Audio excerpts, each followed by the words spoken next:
Good morning, good afternoon, good evening. That is Jack. I'm Conrad, and this is the Footy 5 with our transfer not so stupid perfect windows edition, taking a look at Leicester City Football Club, who are among the best in the Premier League in terms of identifying, evaluating, acquiring, and developing young foreign talent.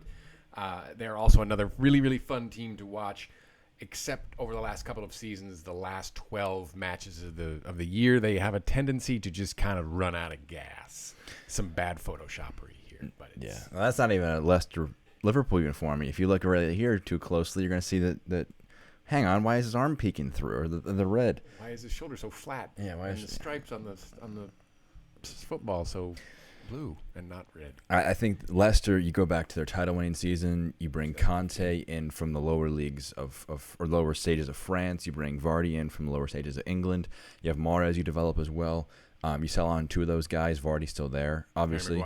Harry Maguire. Yeah, it wasn't a part of that title-winning side, but they have a great track record of identifying players who are undervalued on the fringe of leagues, of clubs.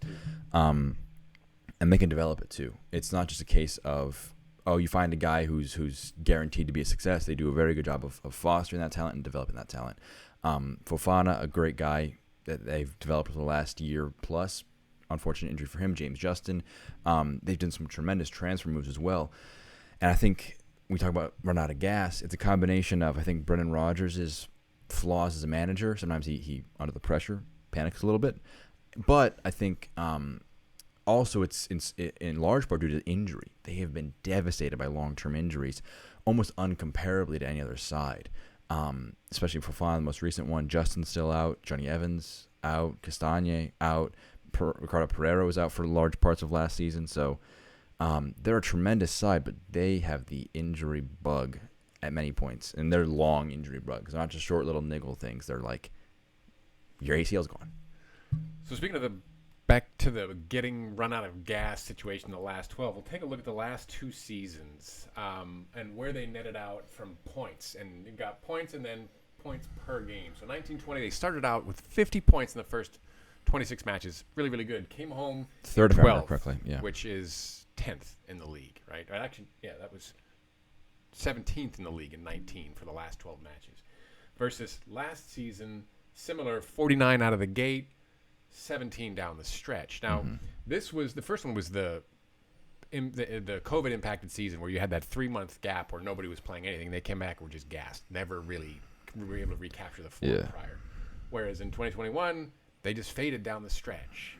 And a lot of it is down to the injury that you talk about, but the results are the results, right? You look at goals, went in half, 2-1, and last year 173 increased a little bit, but it didn't show up on a little bit in the points, right? They improved.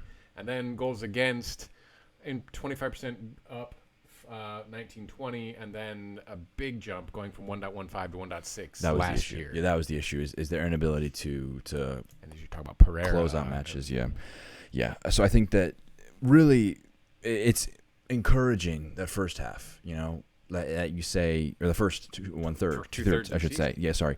I mean, you still finished 5th in both those seasons. Those are but good. If you're half as worse, you're in the top 4. You're potentially Champions League. Yeah, they have only themselves to blame that they haven't had a Champions League campaign since their title-winning season, or the season after that, I should say. So that's, I think, a positive where the tools are within yourself to kind of improve upon things. And they have made some good improvements. I think Daka and Soumare are tremendous acquisitions.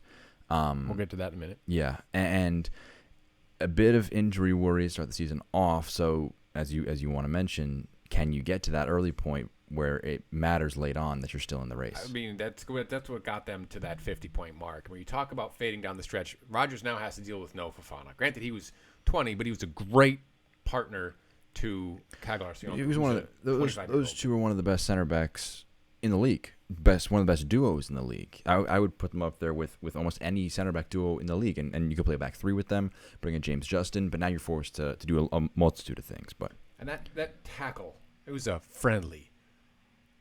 Fernandinho was just not very friendly. I mean, it was awful. I mean, he's dislocated ankle, broken bone. Sounds like there's some MCL problems in the knee. It was a friendly, but he's emblematic of the type of player that Leicester had really, really good success with.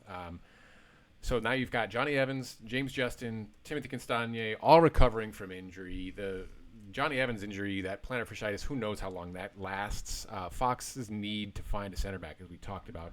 Depth was already a problem, and this certainly does not help. But you mentioned earlier they've already brought in a defensive mid in Boubacar Soumaré, 18 million from Lille, and Patson Daka from Salzburg for 27 million. Both really, really good, exciting signings. I think Daka is going to follow in the footsteps of Jamie Vardy, as Vardy now 34, approaching 35 years old. Really exciting and typical, again, of Leicester City business. Yeah, Daka with him, it's his movement. He's a very good off-the-ball kind of striker. And he was linked to a ton of different clubs, and it was a bit of a surprise if you read a lot of great work in The Athletic, always. I forget who the author was of this piece. I'm gonna pull it up really quick. Oh, Rob Tanner doing a piece about Patson Daka and saying, I was surprised because Leicester came out a bit late, and then they came, but they proved the pitch to him. They pitched to him and they got him to come.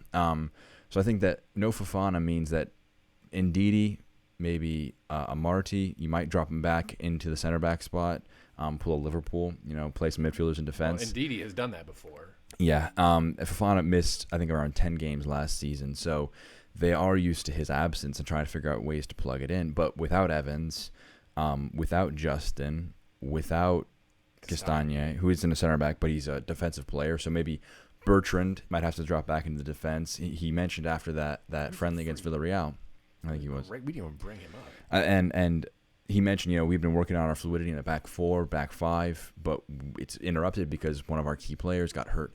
So Soumaré, if they want to drop Ndidi or Amarty back, they can a bit more effectively because he's looked really good. And Amarty played in the place of Fofana. So I think, and they beating Man City in the Community Shield is a really big sign that this is a team that's they're not off a hot start. Yeah, maybe a bad finish.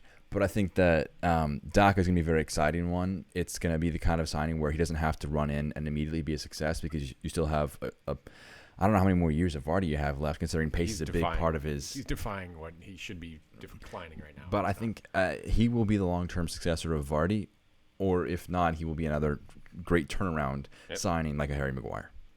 I think again, these two don't. I mean, you mentioned what it does to allow Ndidi to potentially drop back by getting somebody like Soumaré, but you need a veteran in the center back position. I think ideally with Premier League experience, you've got Vestergaard being talked about. You've got Tarkowski. Yeah. The two, they're both entering the last year of their deals, and 28 years old. But they're probably too expensive for what they're going to want to spend right now, unless they sell some players. Reports are Leicester are out of money, mostly after signings of Daka and Soumaré. So I think our guy, Gary Cahill, it's not a pretty one, but he's 36. 36 in December. Yeah. Don't age him yet. 35 years old. So he is not going to be the physical presence that Fofana is. But what I like about this signing, potentially, would be it's free. And it's not the kind of guy where when you have your full guys back, you have issues there. I've compared them to Liverpool a bit in their center back woes. Liverpool went for Ben Davies and Ozan Kabak on a loan. Kabak is now gone, and Davies is fine being a 5th or 6th choice center back. Same thing with Cahill. He won't when Fofana, when Justin, when Johnny Evans and Soyuncu, those are 4 guys that are all going to be ahead of him in the pecking order. It doesn't make sense to invest, I think, in a 5th center back in Vestergaard if you're out of money. They have other needs in the squad that could be filled, but we almost don't feel qualified to offer other solutions for them because they're so good at signing players that we don't even think of. They have much better data available to them than FBref.com. I do think Cahill makes a lot of sense because can he also help them avoid that slide down towards the end of the season just through veteran leadership and experience? And at least he can get them to the point where they're in and around it. Maybe they would appreciate the team was coming in from behind and they're kind of the underdog. They're making the late surge and the pressure's on other teams. Maybe having a bit less pressure on them. It's not the position they've put themselves in. Yeah, they've put themselves under a lot of pressure by doing so well early on in the season. So, maybe it's almost the inverse might be a bit better, having to chase them down. But obviously you don't want to lose league positions by struggling early on. So Daka, Soumaré, Cahill would be a very effective summer yet again. Fofana, you acquired from Saint Etienne last summer. So again, they've done some really, really effective work in the market. And considering the struggles of Arsenal and Spurs to an extent in their back-to-back fifth-place finishes, they are seriously knocking on the door of, all right, maybe we need to readjust how we look at Big Six because, yes, it's commercially based, but if Leicester are in and around the top of the table so much, they're such a fun side to watch, maybe they begin to emerge themselves as breaking of this Big Six that's existed since what? The inception of the Premier League? Yeah, Or since, much. at least the 21st really century. set up for their success. Yeah, so none of them have been relegated. Leicester, I mean, they were the model of a team that could win the Premier League when you're not supposed to, 5,000 to 1. That was a bit of a miracle, but I mean, their owners are loved by their players, by everyone, which is such a rare thing nowadays. And the club is just such a great spot. Daka, in particular, they acquired him not just because of his talents, because of his personality and who the person he is. It's a cultural fit. It's a very important aspect of transfers that isn't talked about a lot. You can't just pull a PSG and sign Messi, Mbappe, Neymar and expect that to succeed. You have to be able to gel as a team and be willing to work together. And Daka, Soumare, and Cahill would all work towards the goal of, I think we're making our predictions pretty soon. We're actually going to first live streams pretty soon. So subscribe, put that bell on so when we go live, you're notified. They're going to be up there, my predictions. Unless it's a train wreck. No train wrecks possible. We will be Leicester-like efficient with our streams. So the question is, like, is it going to be enough is this going to be enough to kind of get them away from that final third of the season where they kind of fall apart a little bit? It's really tough, because Justin, Fofana are big losses. Fofana for potentially the entire season. Justin's coming back. Justin is coming back. He is coming back, yes, but he's going to require a bit of time next few months to get into things. But Fofana is going to be out for quite a while. He's done until – I don't think he's coming back this season at all. If not, maybe a cameo in May. Yeah. So I think that maybe he'll be the reason why they don't fade off at the end of the season. Bring him back at the very, very end. Well, let us know what you think in the comments. That'll do it for our look at Leicester City and what their perfect window is already shaping up to be outside of the injury to Fofana. They do look like they're in really, really good shape, made some really good moves. Jack, Conrad, this has been the Footy 5. Please do subscribe, let us know what you think in the comments, and look for us on the Twitter at the Footy 5. Take care now.